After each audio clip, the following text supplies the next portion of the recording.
la sociedad y el Estado no puede existir si no hay un sector privado en general. Es el sector productivo. Pero lo más importante, permanece en el país mucho más allá del periodo de los elegidos.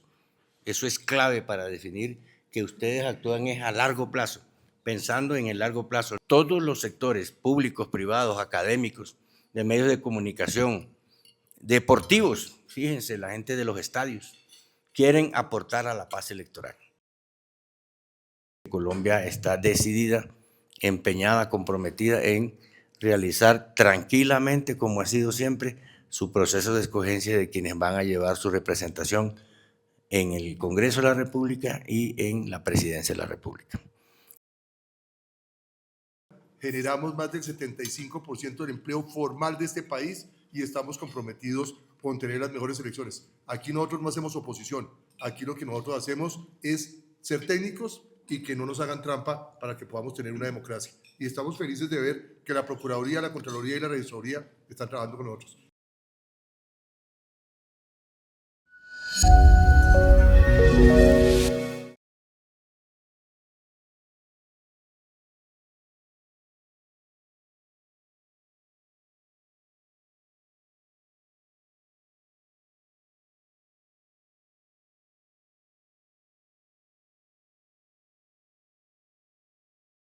Buenas tardes a todos, a todas. Discúlpenme que no alcancé a llegar a la hora prevista, pero estaba trabajando.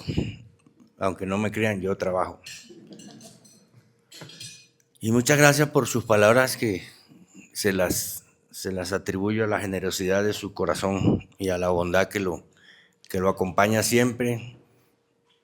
Y lo único que tengo que decir es que yo me declaré rapitendero de la Constitución. Yo le hago los mandados a la Constitución. Voy a donde la Constitución me reclama.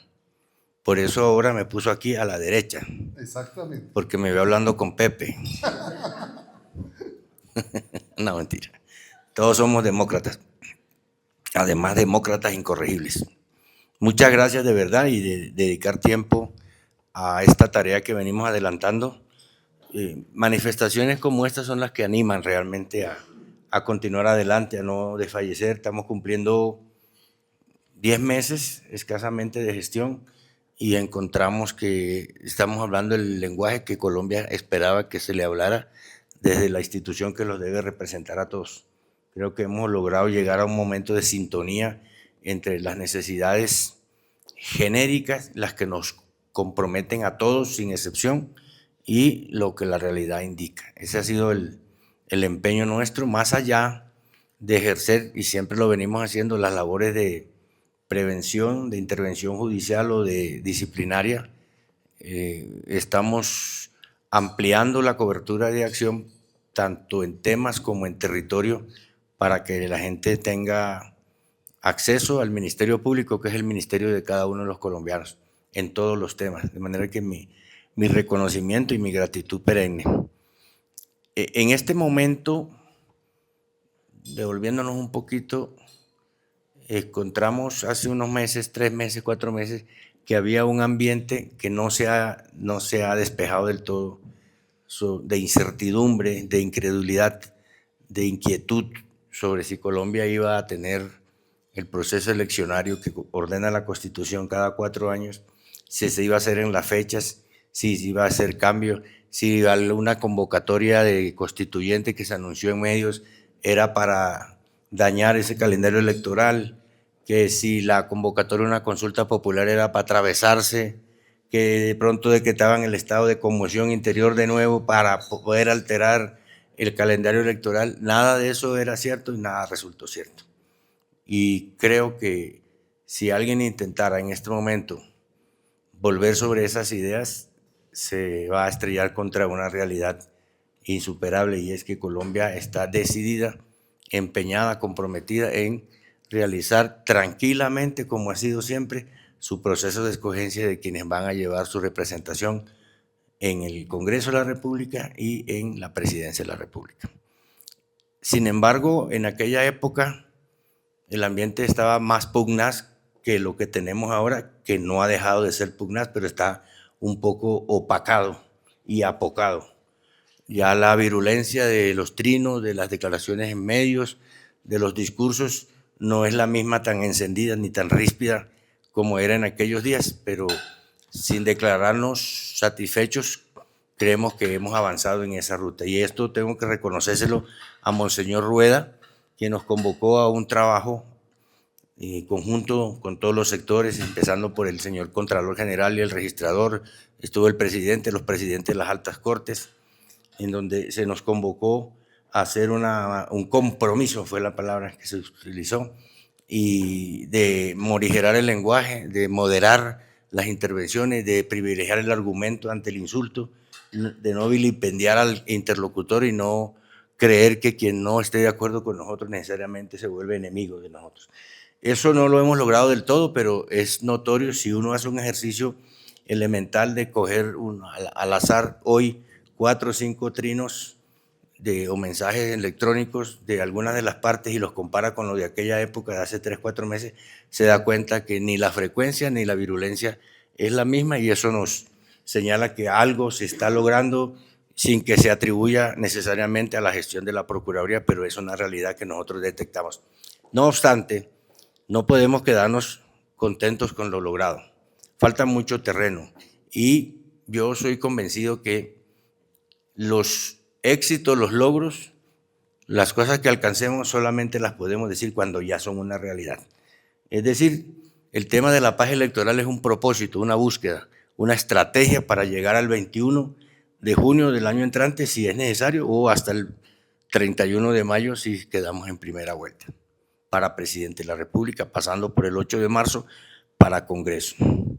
Y en esa medida, y atendiendo a que es voluble, es volátil el ambiente político, cualquier suceso, cualquier detalle, algún derrumbe de una carretera, un aguacero que no se esperaba, un rayo que cayó en la antena que no era, o un pronunciamiento equivocado, una palabra mal escrita, un error de ortografía donde debía ponerse una N, una coma no se puso o se pluralizó, puede causar un ciclón. Por eso hemos querido con el Contralor y con el Registrador General avanzar en esta estrategia de la paz electoral. Comienzo por explicar diciendo que no tiene nada que ver con la paz total.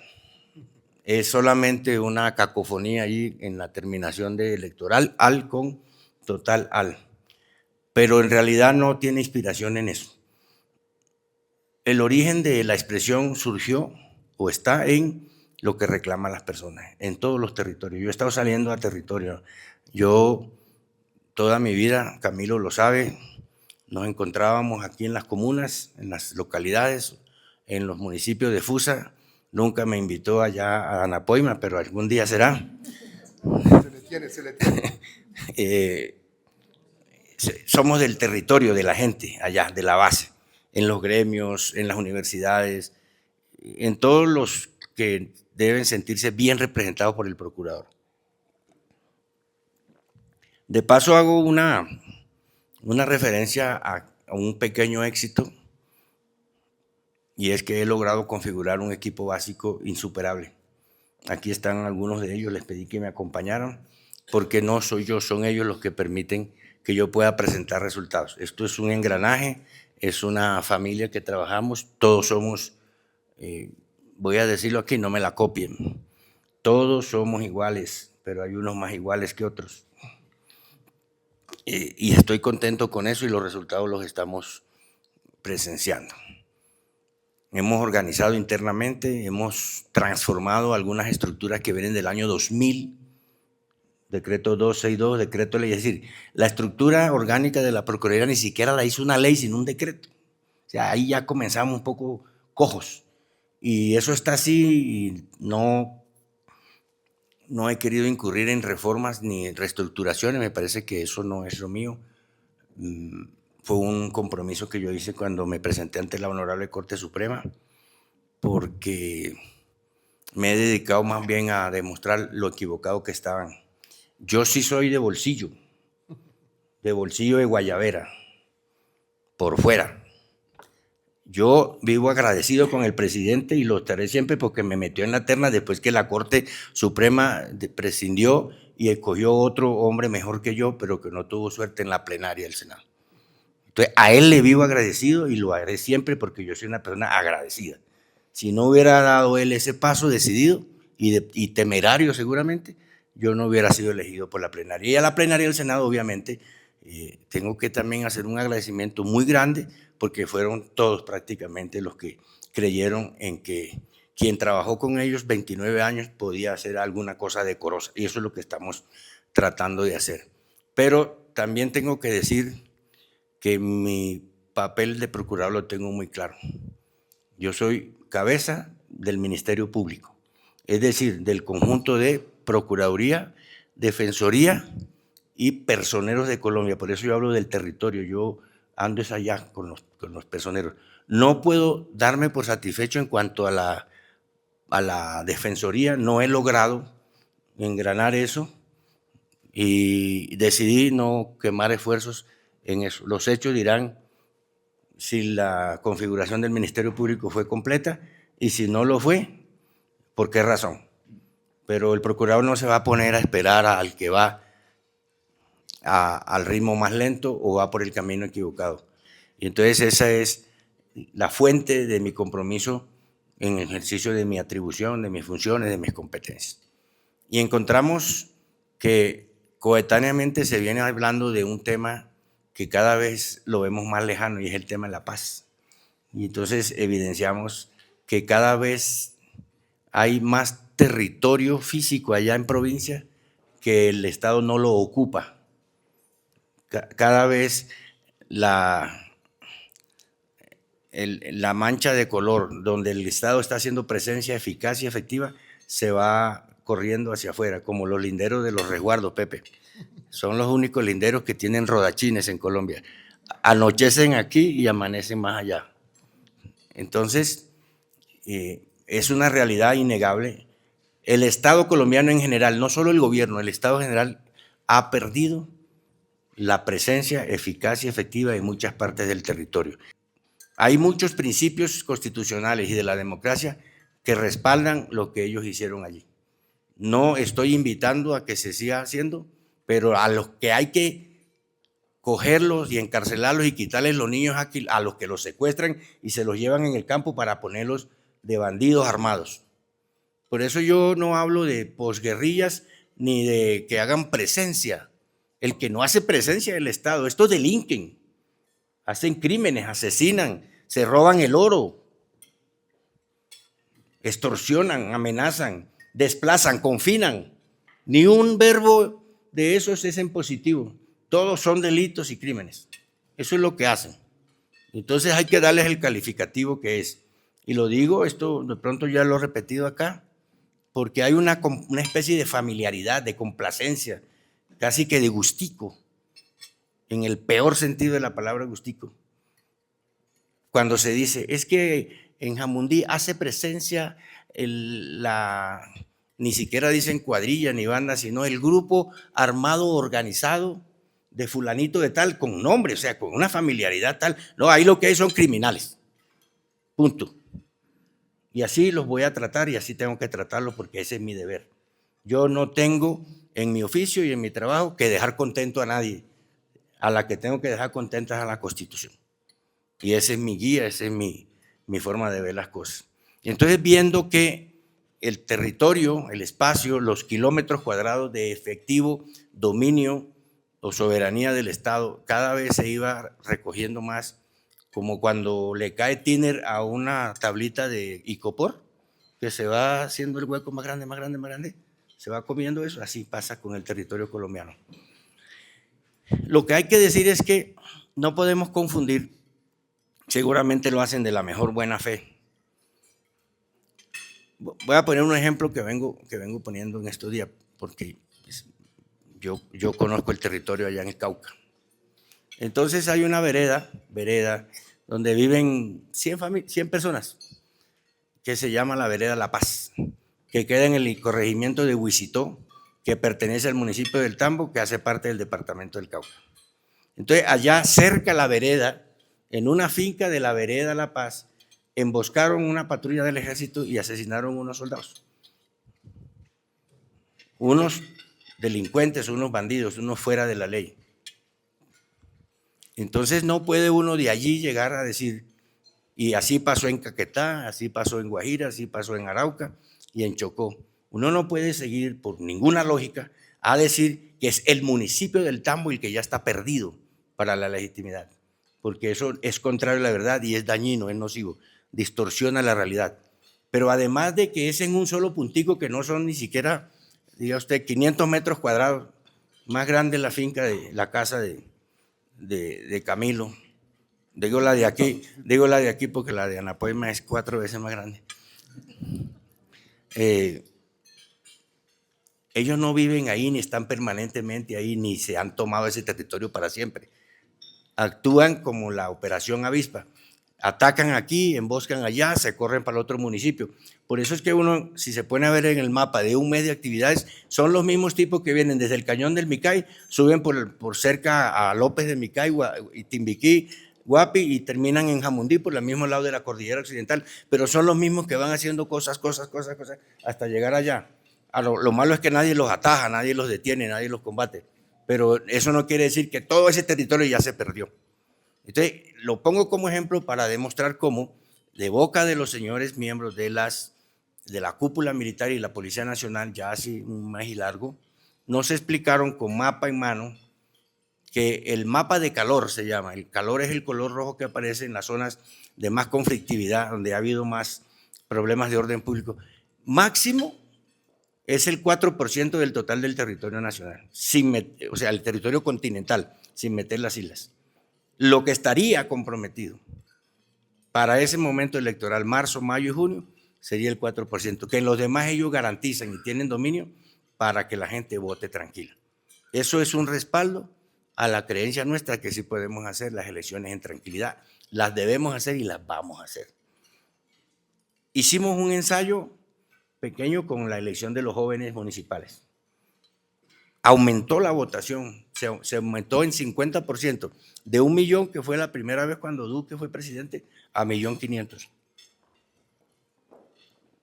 Y otro ensayito más sofisticado en la consulta de la izquierda, en donde hubo 9.400 puestos de 14.000 posibles, número que se concertó y se acordó con los mismos promotores de la consulta. No fue una imposición. Eso fue lo que pidieron, eso se les dio por parte de Registraduría y eso se cubrió por parte de Ejército y Policía Armada y Aérea y no pasó nada en Colombia. No pasó nada, ni se quemó una mesa, ni ningún jurado dejó de asistir, ni nadie fue retenido en el camino de la vereda al puesto de votación, nada. Y sacaron una votación el doble de lo que esperaban los que convocaron esa consulta. Si muchos llegaban a 1.300.000, según cálculos que nos decían ellos, y llegó la votación total, incluyendo nulos, blancos y no marcados, en 2.700.000, algo así. Es decir, la garantía fue total, incuestionable, a pesar de que en las primeras horas inundaron el espacio, el espectro, con videos señalando que habíamos saboteado las elecciones para que la gente no les votara. Y aumentó, en relación con la última encuesta de ese tipo que se había hecho, aumentó como en el 70% la participación de ciudadanos. ¿Y por qué decían que habíamos previsto que no le habíamos puesto voto? Hoy se lo dije al presidente de la República. Me hizo esa misma comentario. Es que no pusieron todos los puestos que necesitan. Esos fueron los que pidieron los de sus partidos. Y tengo las actas, y tengo los videos de las reuniones, y tengo los informes del registrador. Es más, la registraduría fue generosa en poner más puestos donde yo creía que no se necesitaban. Y lo digo porque yo sí he estado en elecciones en el territorio 40 años. Lo mío no ha sido el de ordenamiento territorial, realmente no, ni la Secretaría General. Lo mío es elecciones, ganar elecciones. En eso fue que yo me formé. Y entonces no me pueden decir a mí que les asaltamos la buena fe, porque yo estuve con mis delegados en esa asignación y eran más que suficientes. Y eso fue hasta donde pidieron. Como por ejemplo tienen un problema muy grande, yo no voy a prejuzgar aquí, pero por esa desatención a lo jurídico, por esa actitud, digamos, complaciente, que pase o no pase, la decisión la tomé, y no le ponen atención a las decisiones jurídicas que tienen consecuencias y que son la que le dan eficacia a las decisiones materiales, no saben qué hacer con esa misma consulta a la que me refiero, porque la pidieron varios partidos en ese momento, no estaban fusionados, y la pidieron como interpartidista, y como tal se convocó, y en ese tarjetón aparecen 3, que eran los que estaban inscritos, y nunca se retiró el tercero, ni nunca manifestó que no iba. Y entonces eso tiene unas consecuencias jurídicas, que es que en un mismo proceso electoral no se puede ir el mismo candidato a más de una consulta. Entonces, si ya fue a una consulta un candidato, mal podría el Estado permitirle que vaya a otra dentro del mismo proceso electoral. Estamos en el mismo proceso de marzo 8 a junio 21 del año entrante. Eso jurídicamente, hasta ahí vamos en la exploración que estamos haciendo sobre la posibilidad de que se inscriba o no el candidato que punteó las encuestas. Es más, la sola condición de candidato y no precandidato señala que ya está pensando en mayo y no en marzo, porque en marzo se elige el Congreso. Bueno, es un ejemplo del desapego por las formas jurídicas, es lo que yo señalo allí. Ese ensayo segundo con el de los jóvenes nos ha permitido enderezar nuestra actividad hacia múltiples factores. Y además, tengo que celebrarlo con ustedes, hemos encontrado mucha receptividad sobre este tema de la paz electoral. La paz electoral es un bien que a todos nos interesa. No creo que haya un solo colombiano que no quiera que las elecciones se hagan en paz. No hemos encontrado una sola voz que diga que eso no se debe hacer. Nadie ha pedido la palabra para decir eso está mal, van a gastar una plata indebidamente, retírense de ahí, eso es un fracaso, no están extralimitándose en sus funciones, no. Todos los sectores públicos, privados, académicos, de medios de comunicación, deportivos, fíjense, la gente de los estadios, quieren aportar a la paz electoral. Y yo creo que es un clamor nacional que yo debo recoger y vengo haciéndolo. Para bien, he dicho, para la higiene del proceso electoral y para la salud política de la patria. Eso es lo que se llama paz electoral. ¿Qué buscamos? Que haya elecciones. Que haya elecciones. Pero no solamente es que haya elecciones, sino que tiene que haber unas elecciones libres. Es decir, sin apremios, sin presiones, sin que le pongan un fusil en la cabeza a la persona que va a votar o le pongan un fusil que dispara más duro, que es una plata, frente a los ojos. Recuerdo una anécdota de algo en otro país, por supuesto, de otro continente, que le reclama el presidente a un general que por qué había sido débil y se había dejado sobornar por el narcotraficante. Entonces le dice el señor, es que un cañonazo de 500 millones no hay general que lo aguante. Eso puede pasar en las elecciones y pasa en muchas partes del país. La libertad de la elección no solamente se pierde por el constreñimiento al elector o por amenaza física o por amenaza armada o por terrorismo. También se pierde la libertad de conciencia cuando se recibe o se ofrece dinero o alguna otra dádiva. Tiene que ser libre. Pero además de ser libre, tiene que ser transparentes. Transparencia en elecciones quiere decir sin trampas, sin marcarle el tarjetón, sin que tenga el elector que dar cuenta con una foto del celular si cumplió o no cumplió marcando la casilla que tenía que marcar para que con esa foto vaya y pase al restaurante a que le den refrigerio y quién sabe qué más le van a dar allí. Transparencia es que todo sea dentro del marco de la Constitución y la ley, sin argucias, sin añadidos, sin perversiones. Pero además de que vamos a hacer elecciones, y esas elecciones las tenemos que hacer libres, y serán libres y también transparentes, tienen que ser seguras. Seguras en el entendido físico, en el entendido de que las fuerzas militares y de policía y todos los colombianos tenemos que brindar las mínimas condiciones de seguridad, de tranquilidad, de acceso físico a los puestos de votación, porque aquí en Colombia afortunadamente votamos de a pie, con papeleta en una urna como se hacía en el siglo XVII. Y eso es una ventaja, ya les voy a decir por qué. Entonces, tiene que haber seguridad. Aquí me quiero extender un poquito sobre la seguridad, un nuevo concepto de seguridad. Seguridad en las elecciones no es que hayan unos soldados, un pelotón de soldados, una escuadra, un batallón en cada puesto de votación o un policía acompañando cada votante, no. Seguridad hoy es que las capacidades, especialmente las tecnológicas y las de movilidad aérea, les sirvan a los organismos de seguridad para llegar y conjurar rápidamente en cualquier sitio un siniestro, una amenaza, un suceso negativo. Entonces ellos se colocan físicamente en un punto equidistante a varias poblaciones y ahí tienen helicoportados, tienen comunicación satelital, tienen otros vehículos en que se desplazan más rápido y pueden garantizar que todo lo que esté dentro de ese ámbito de cobertura está protegido en tiempo real de inmediato. ¿Sí? Entonces esa vieja idea muy feudal nuestra de que seguridad electoral quiere decir un policía en cada mesa de votación, hay que desecharlo y modernizarlo. Pero la garantía está dada, nos lo han explicado. Hace 8 días hicimos la segunda reunión en Procuraduría de lo del plan, se llama Plan Democracia, que siempre se ha manejado, lo maneja el gobierno, Ministerio del Interior con las fuerzas militares y de policía. Nos transmiten la información, nos dan tranquilidad. Seguimos con el tema del 4%. Ese 4% máximo, sumando hectáreas con hectáreas, daría, si se mantiene como está hoy, 104 municipios máximos, no 860 como se decía por ahí en una revista extranjera, y no todo el territorio de los 860 municipios. Sumando cada parte donde hay conflicto y donde hay delincuencia armada contra el Estado, daría hasta el 4% del territorio colombiano. Eso nos lo ratificaron en esta segunda. Esa seguridad es un factor determinante porque es el factor físico.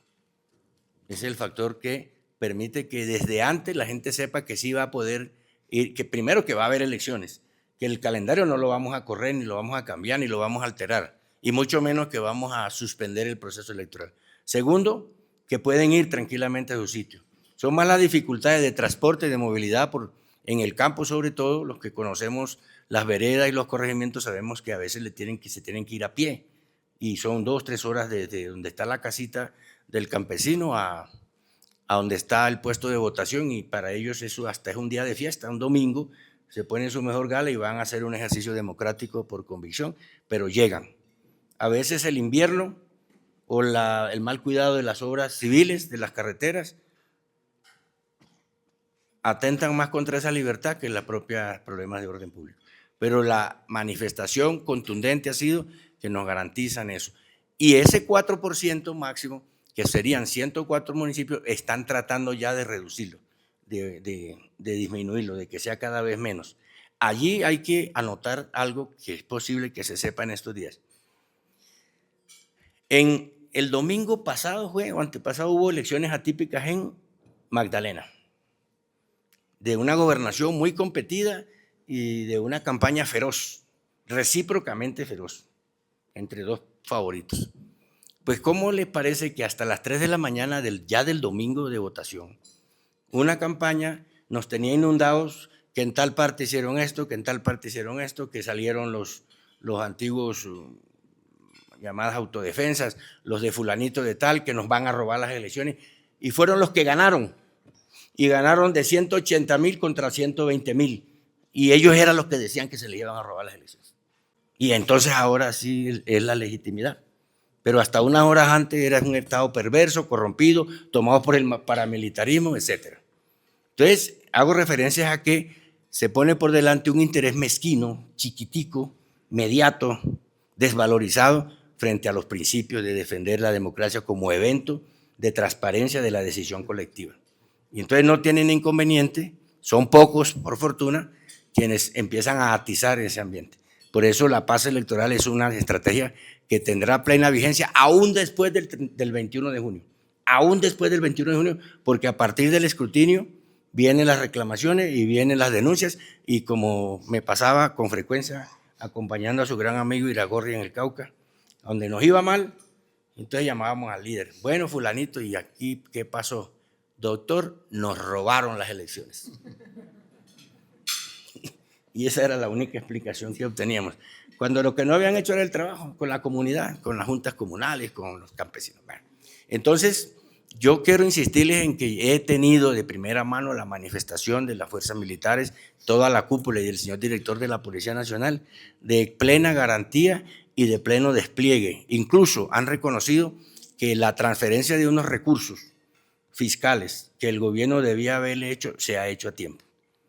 Y tengo la palabra del presidente de que eso se va a cumplir.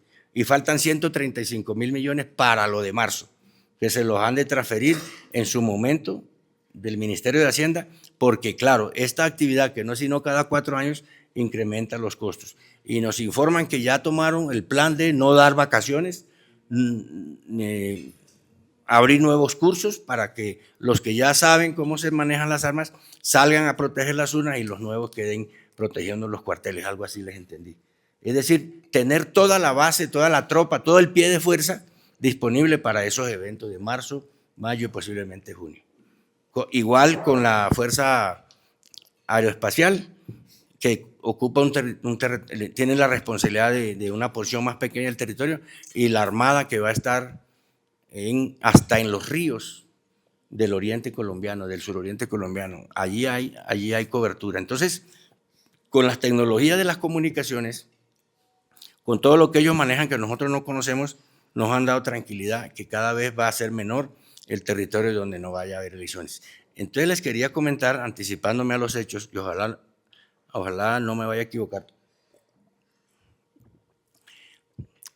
En las elecciones de Magdalena hubo un compromiso que salió un comunicado de unos señores que tienen una organización ilegal todavía, que están en conversaciones a través de la ley de paz total con el Ejecutivo, y anunciaron que ellos iban a dejar a la gente tranquila.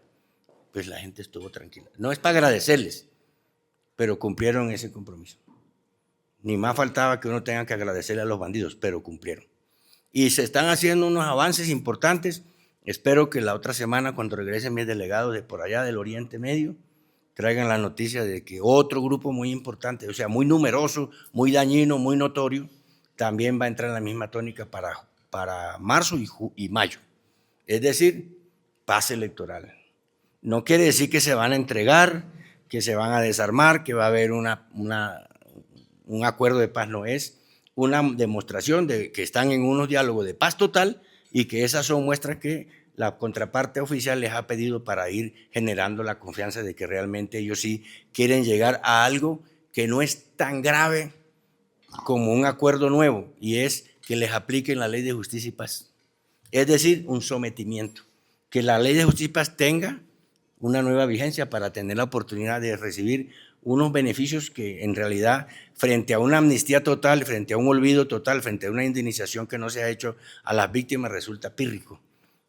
Y el Estado va caminando. Lo mismo les puedo decir de los llamados comuneros del sur, que también cumplieron ese compromiso de no interferir en los procesos políticos, y hasta ahora lo vienen cumpliendo. Lo deseable es que todos esos lo hagan. Con un señor que en estos días ha sonado mucho porque además de cuestionado en toda su conducta de toda su vida, resultó muy célebre con unas USBs. Ese sector está también avanzando en el mismo sentido. El único que se separó de esa estrategia es quien se hace llamar Mordisco. Ese sí está por fuera de toda, y ese es el que están persiguiendo, y a ese fue que le bombardearon la guerrilla que tenían, los bandidos que tenían.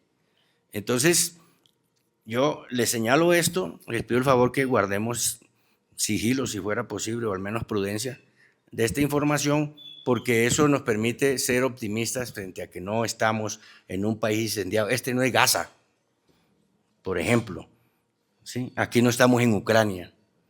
Aquí los colombianos somos los dueños del territorio. Aquí los colombianos somos los dueños de las instituciones, y aquí las instituciones colombianas, la Fuerza Armada y de Policía, van a cumplir su deber constitucional de garantizar el tema de la seguridad en las elecciones.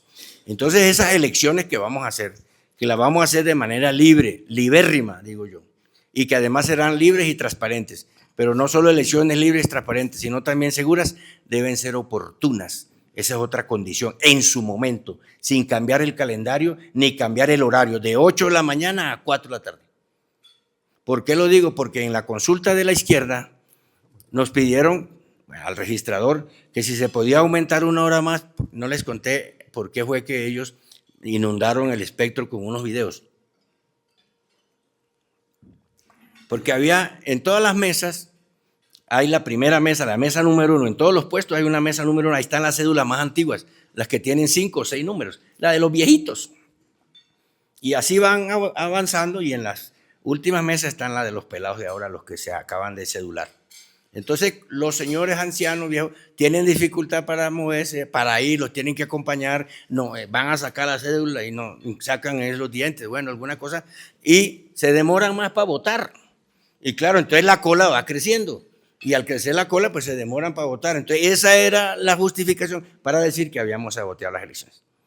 Entonces, se dio una hora más para que votaran los que no habían alcanzado a llegar. Hagan de cuenta como los bancos, que todo el que está adentro a las 4 de la tarde cierran la puerta, no entra nadie, pero los que alcanzaron a entrar alcanzan a ir a la caja. ¿Por qué? Jurídicamente, porque esto es una consulta y no una votación, no una elección. Y es una consulta del partido que la solicitó, es un evento privado de una organización política. Recuerden que los partidos políticos son entes de derecho privado, no son públicos, pero porque de ahí surge la legitimidad y la representación de la población civil en general.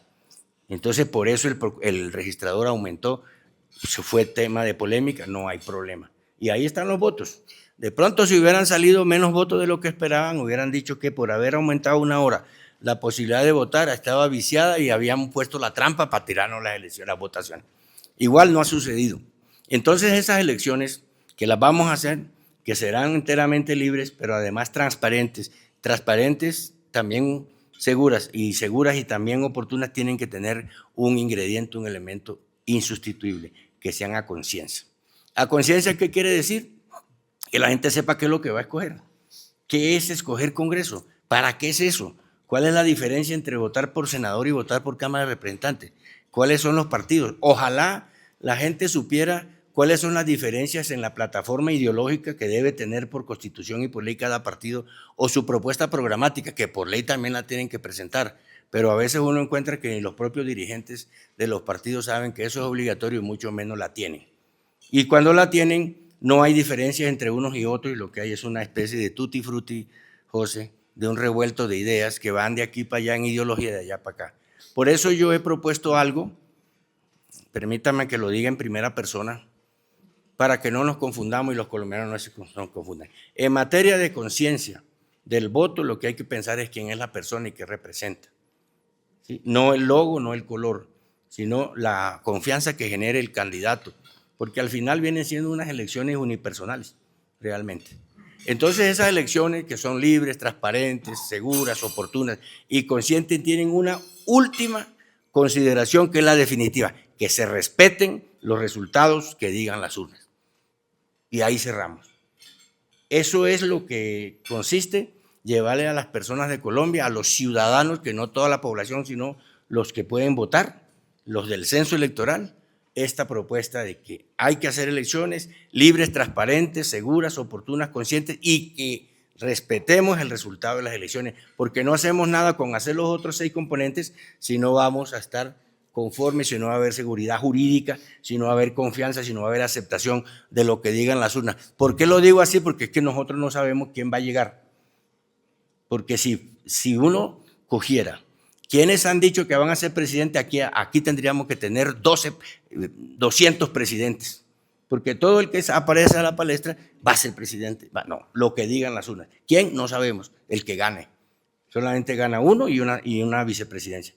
¿Sí? Entonces, si nosotros llevamos este mensaje y todos, aquí es donde yo quiero insistir en que ustedes miren esta probabilidad, no es un tema de las instituciones. El registrador nos ha insistido mucho, las elecciones no son un tema de la registraduría solamente, ni del Ejecutivo, es del Estado, de todas las instituciones del Estado.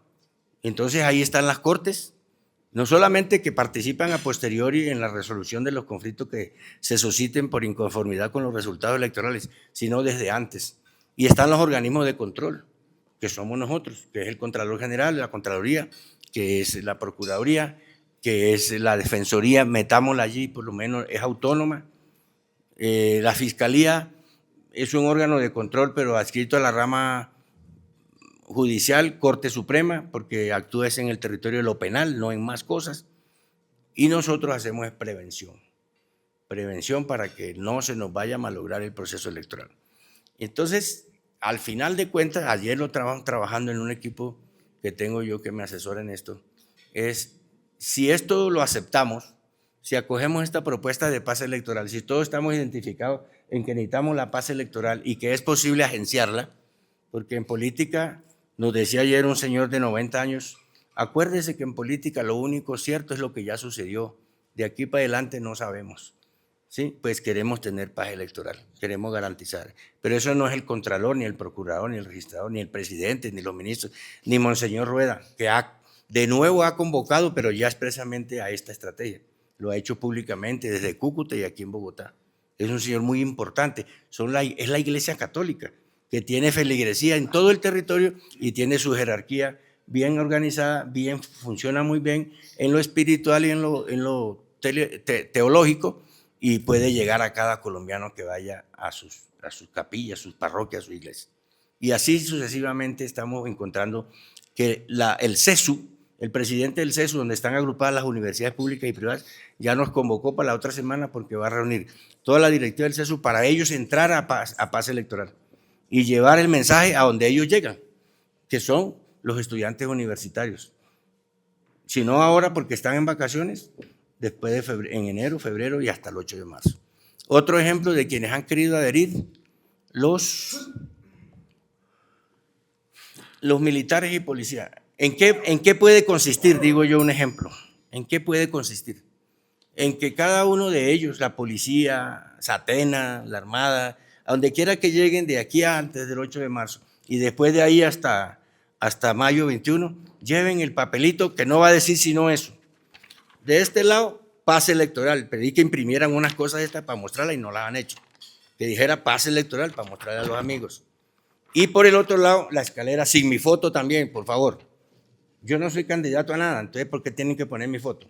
¿Sí? Entonces, que diga eso nomás, que no diga más nada. De un lado, paz electoral y de otro lado, la escalera de la democracia. No es más. Y que lo llevemos a todas partes, a todos los rincones, lo vamos a repartir en los buses. Hablábamos ayer de ir, yo mismo voy a ir al peaje de Chusacá cuando la gente esté regresando de puente en enero y me voy a parar y a repartir. No tanto es para que me vean a mí, sino para que eso genere una noticia que hay gente promoviendo la paz electoral. Entonces lo va multiplicando. Al final de cuentas es buscar la manera de llegar comunicacionalmente.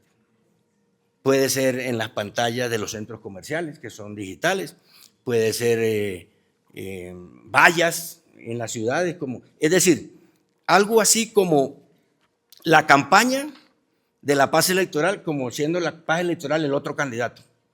Entonces va a hacer campaña para que le pongan cuidado a la paz electoral con los mismos mecanismos de publicidad y de propaganda que utilizan los candidatos. Entonces vamos a hacer volanteo, vamos a ir a pregonar el mensaje, vamos a ver si nos subimos en el Transmilenio a hablarle a la gente. Todo eso va a generar, y en el programa de televisión de la Procuraduría, que dura 1 hora semanal, pues vamos a hablar sobre paz electoral. Y en donde todas partes podamos, debemos y queremos hablar de paz electoral. De la forma que sea. Han propuesto, esto no está concertado, es una idea muy bonita, que logremos que en los estadios donde se juega el fútbol, en las pantallas gigantes que hay allí, pasen 3 segundos, paz electoral. No es más. No es más. Eso tenemos que negociarlo porque eso es un negocio privado que nos permitan eso. Para ver si, queremos llegarle a la mayor cantidad de gente que sea posible con este mensaje elemental, sencillo, que de solo leerlo ya la gente tiene una idea clara de qué es lo que se quiere con la paz electoral, que además es un derecho que la gente tiene a que la dejen tranquila para escoger sus mandatarios. Ese es el fundamento. Y desde luego hay un telón de fondo, y es que todos queremos que haya unas elecciones bien hechas. Que aquí ninguno quiere que no haya elecciones. Pero si queremos que sí haya elecciones, las vamos a hacer bien hechas. Y entonces tienen que ser libres, transparentes, seguras, oportunas, conscientes y que se respeten los derechos. A esto habrá que acompañarle la visita internacional. En esto anda el señor registrador. Muy numerosa la presencia internacional para las elecciones del año entrante. Mi invitación final es a que examinen la posibilidad de vincularse a esta tarea voluntariamente, de la manera que puedan. Así sea que cada uno ponga un pendón en su casa, es suficiente, mucha gente lo va a ver. o que logren, por ejemplo, mire, ni siquiera va a ser una hoja. Creemos que el sentido de la vista de los colombianos y la medida de dioptrías da para leer la misma cosita en un pedacito como este. O sea, media carta. Entonces nos da el doble. Nos da el doble. El dado, esto es una cosa pedagógica y habrá otras. Hay unos cubos que son en cauchito, en esponja. Bueno, habrá 1000 cosas. Alguien decía que en el Transmilenio, entonces hay que hablar con la empresa Transmilenio para que en la pantalla del Transmilenio digan paz electoral, no más. ¿Sí? Eso. En donde quiera que la imaginación permita acudir a eso para que el mensaje llegue, que no es de nadie en particular. Por eso ahí no aparece ni Contraloría, ni Procuraduría, ni nada. Es de todos, de todos.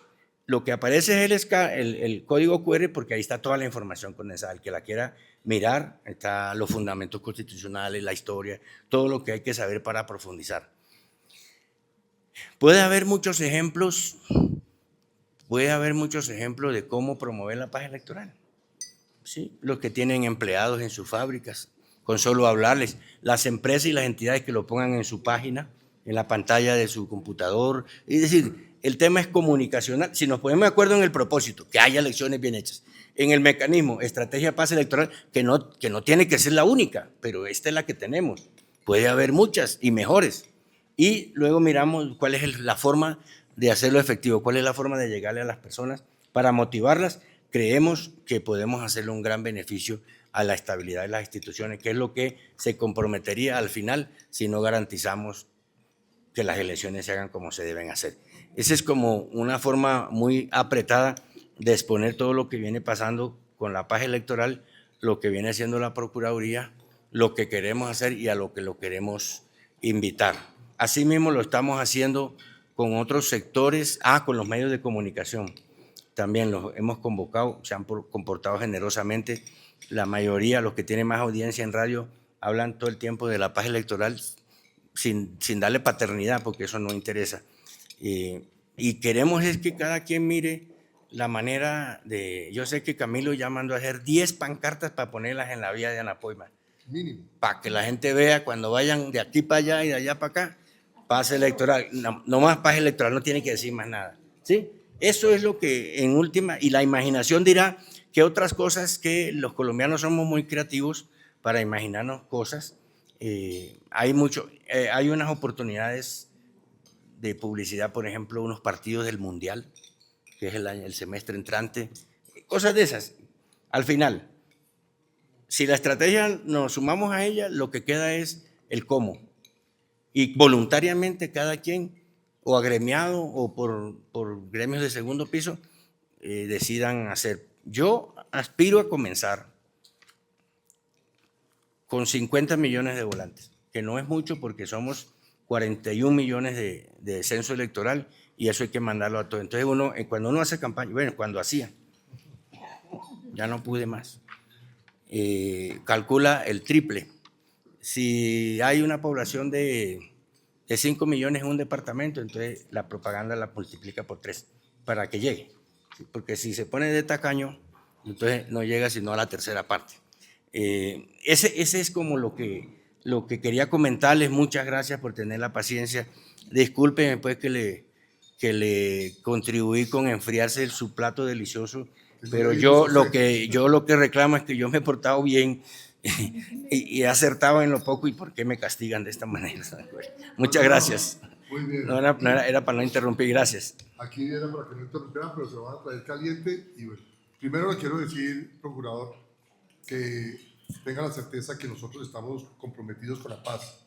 En eso, el Consejo Gremial ha sido claro. Hemos tenido aquí al procurador, al contralor, al registrador y las cortes para asegurar que eso se dé. Pero ahí también ustedes van a tener que cumplir una labor fundamental para que esta paz total electoral que necesitamos, que es la única que puede funcionar, porque la otra no funcionó, esa ya no funcionó, es que haya también libertad y transparencia, que esta elección no hayan los recursos del Estado constriñendo a los electores y que ustedes cumplan la función de castigar a los funcionarios y a las personas que estén utilizando los recursos públicos para manipular las elecciones. Nosotros estamos seguros de que vamos a estar en eso. Tengan la certeza que cada uno de los gremios hará su participación. Le mostraremos la participación en cada una de nuestras actividades que estemos haciendo y en los medios de comunicación empezaremos a hacerlo. Yo esta mañana tuve una rueda de prensa y ya le hice campaña a su pase electoral, porque aunque usted no quiera ponerle paternidad, lo importante es que nosotros necesitamos que haya esa paz electoral real, y la paz electoral empieza con la transparencia. Como usted lo dijo, esa es la que más nos interesa, que no haya recursos del presupuesto nacional manipulando esas elecciones y que la fuerza pública tenga toda la fuerza en el territorio donde vimos también el mapa. Nos lo entregó también el doctor, ¿cómo se llama? Que escribía El Espectador, Medellín, que nos mostró en una entrevista que nos dio a nosotros, mostró el mapa de calor donde estos señores que están por fuera de la ley están constriñendo al elector, y ahí es donde tenemos riesgo que no se den las elecciones transparentemente.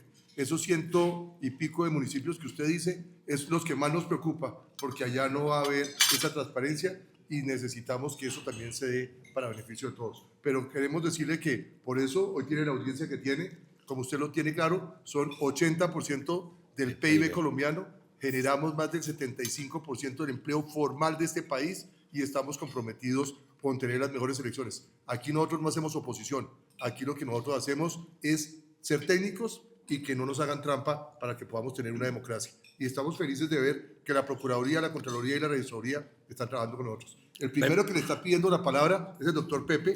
Permítame, yo digo algo que yo lo he dicho en varios escenarios porque son mis convicciones. La sociedad y el Estado no puede existir si no hay un sector privado en general. Pero en realidad el sector privado es el sector productivo. Nosotros tenemos en Colombia un régimen constitucional de economía de mercado capitalista, que tiene unas cargas sociales y ambientales, pero no deja de ser economía abierta de mercado, competencia. Y ese empresariado, que es el que mueve la economía, porque el Estado no produce nada, entonces es la que crea riqueza. Para eso es que se es empresario, para tener riqueza. Genera empleo. El Estado no genera empleo, genera burocracia, que es otra cosa. Paga impuestos, pero lo más importante, permanece en el país mucho más allá del periodo de los elegidos. Eso es clave para definir que ustedes actúan es a largo plazo, pensando en el largo plazo, no en el interés de quién se va a pensionar en este periodo para que quede con una buena pensión. Eso lo vengo, pues eso está en el 334 constitucional y está en toda la teoría y en toda la doctrina de la democracia, y es una realidad y es un deseo que se acepte, se reconozca y se actúe con la otra mitad del cielo, como decía la obra de los chinos, refiriéndose a las señoras, a las mujeres. La otra mitad de la sociedad, la mitad es el Estado, la otra mitad es el sector privado. Entre los dos configuran una sociedad moderna, completa, como el estilo de gobierno en la democracia occidental. Para mí eso es fundamental y es inobjetable. Yo de ahí no cambio, porque yo eso no lo voy a cambiar. Todo esto se ampara en un principio único, que lo vengo diciendo en relación con una cosa de la que pasó con el Ministerio de Ambiente hace unos meses. Aquí en Colombia hay un régimen de propiedad privada que es incuestionable. De ahí arrancamos. Si hay propiedad privada, hay sector privado. ¿Listo? Lo demás se desprende de ahí. Luego no puede uno patrocinar actitudes o decisiones que van a trasladar, ¿se acuerda de Cael?